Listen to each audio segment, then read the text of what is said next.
Hey guys, it's COREROSS and Rainbow Six News. So DirectX 11 has been removed from Rainbow Six Siege with the launch of Operation Prep Phase. And this means that some PC players may not be able to run the game anymore. And there has been issues with the DirectX 12 version over the last couple of seasons in the form of stuttering or just basically less FPS overall. Now what exactly is DirectX? Well, it's an API that communicates with your graphics card to render the scene that you are looking at. And DirectX is the one made by Microsoft. And of course, their previous one was DirectX 11, which the game did have, but is now being removed, leaving the only option to be DirectX 12. There was previously the Vulkan API, which was really good. It had all the modern features and it ran well on a large amount of hardware, but it did still have issues on some hardware, so it definitely wasn't a perfect thing either.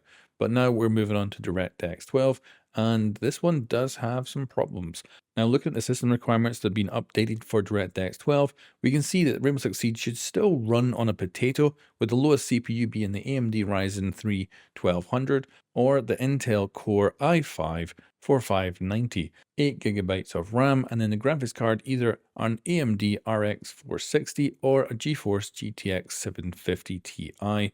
And of course, these have 2GB of VRAM, and then it recommends an SSD for storage, not a hard drive. So I do recommend if you have this game installed on a hard drive to move it to faster storage. And these minimum specs are for 1080p 60 FPS. So really, Rainbow Six Siege should still work on a potato, and this is extraordinarily old hardware.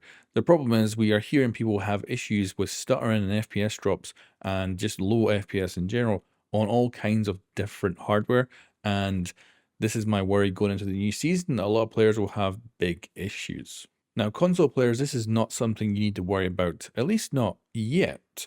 So Microsoft has, of course, DirectX 12 running on the next-gen consoles, and on PlayStation, they have their own custom API.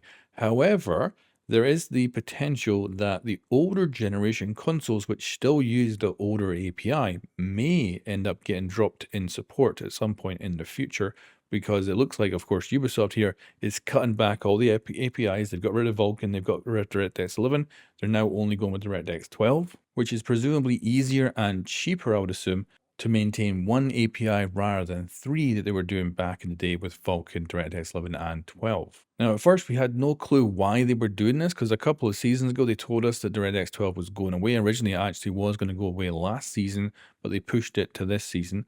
And now, of course, we know exactly why they're going to one single API, and that is for the launch of Siege X, which brings graphical improvements to the game, and they're bringing that about via just using this single API and killing off the rest. So I guess we actually already had a clue that something big was on the horizon when they started pulling these APIs in the past. And of course that led to the announcement of Siege X, which we think is coming in Season 2.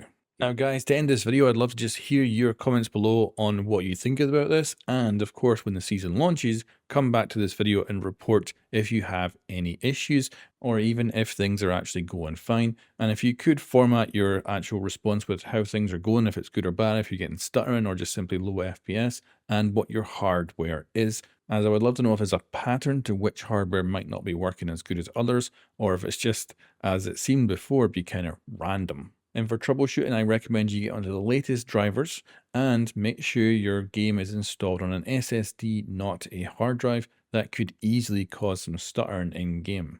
But anyway guys, with the launch of the new season, I hope that you have higher FPS numbers and smooth gameplay. Enjoy your Rainbow Six Siege, and thanks for watching.